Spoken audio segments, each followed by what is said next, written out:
I was riding my bike to the gym this morning at 6 a.m. and I thought about making a short as I approached the gym because that's kind of like what I do. I think it's very cinematic, or at least I tell myself it's cinematic, but it's really not. It's just some angry guy having to go work. It seems like every part of life is work. And then at the end of the night, you die for a few hours in your sleep, and then you wake up and it's this again.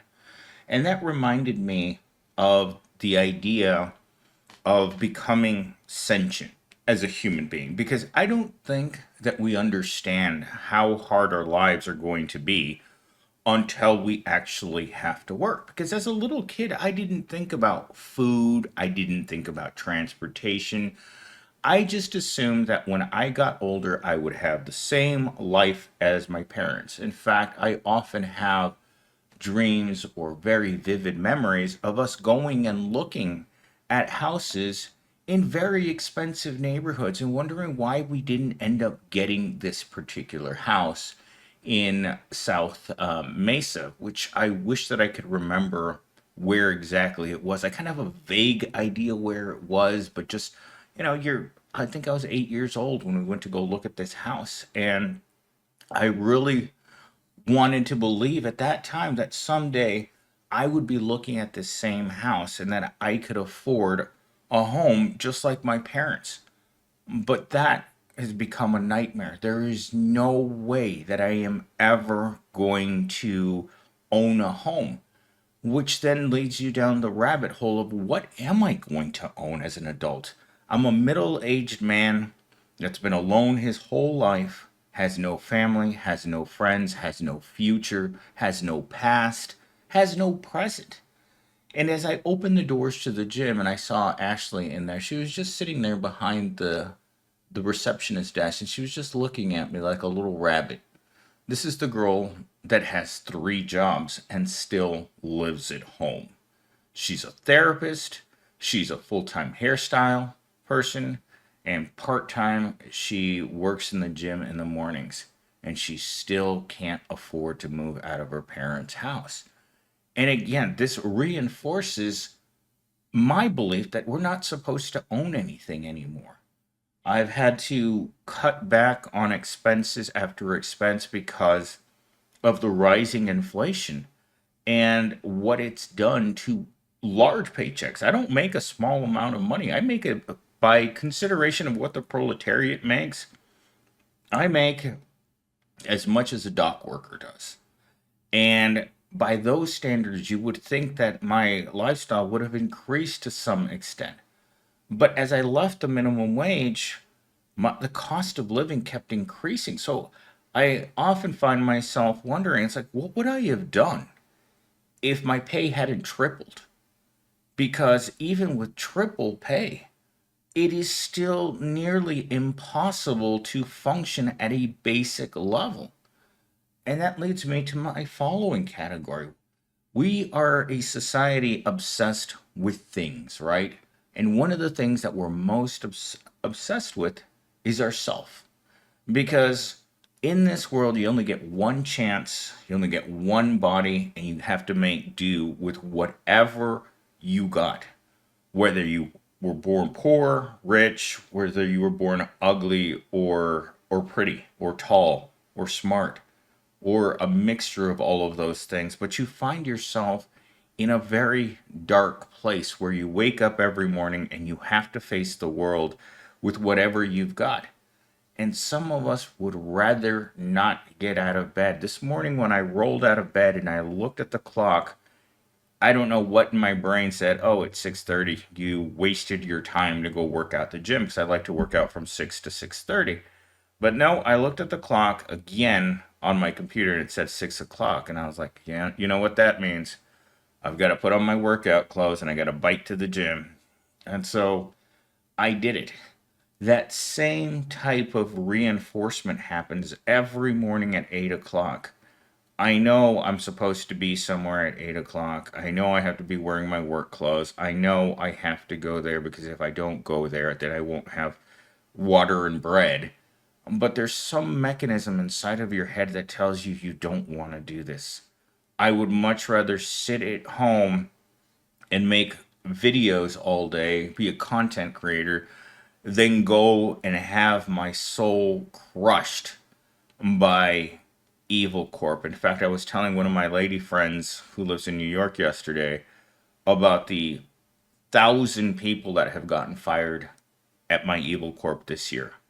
1,000. That's an average of 100 people leaving every single month for an entire year.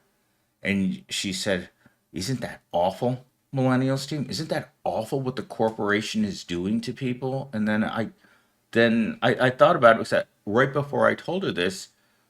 I told her that one of the people that I know that's sitting at home right now, twiddling her thumbs, wondering, what am I going to do? Because she not only got fired from her job, they had security walk her out to her car and make certain that she didn't have time to go back to her desk in order to get all of this. Is a person that really believed in the loyalty of the company. This is a person that just got kicked in the neck because she came to work and she thought that as long as she came to work, she was going to be able to keep her job.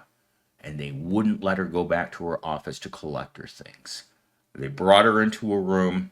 They escorted her out with security, and all of those decorations that she had spent months making her office look perfect with all kinds of cute decorations, that went all out the window the second they decided that she's no longer necessary.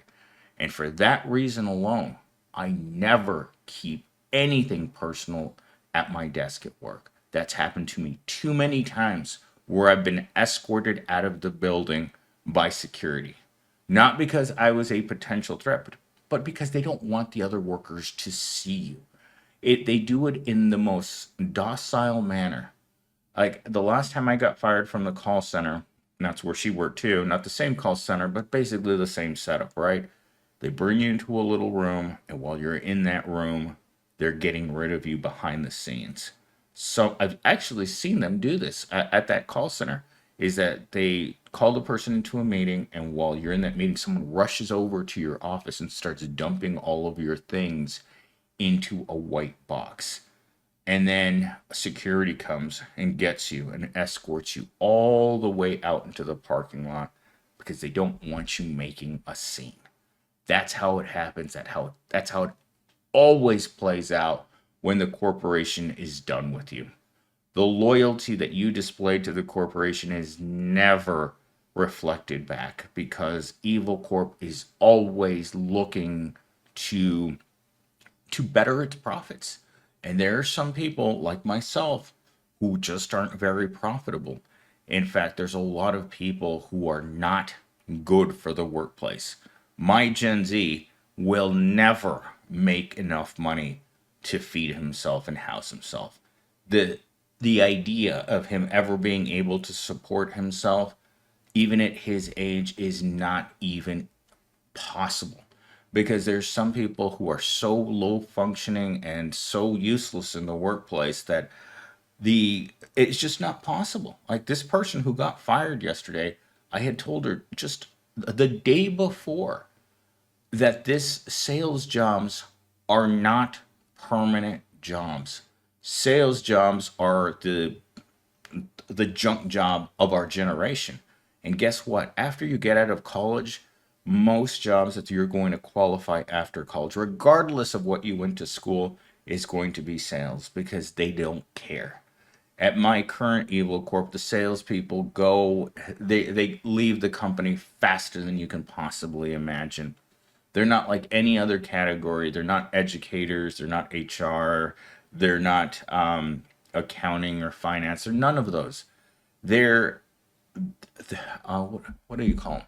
They're the backbone of any corporation is sales, but they're also the most disposable people at any corporation. Don't get me wrong, you can make good money because you're the generator of income for any corporation. But the second that your metrics, your sales go down in any month, they will fire you. I remember there was a guy at the old LA Fitness that I used to go to in Chandler, and he'd worked there for about 5 years as the head trainer and sales guy for selling personal training. The first month that his sales fell below what they were supposed to be, he got fired. The general manager of that same gym was being replaced nearly every 3 months for not meeting quotas. It's incredible how disposable you are. But that's just the world we live in.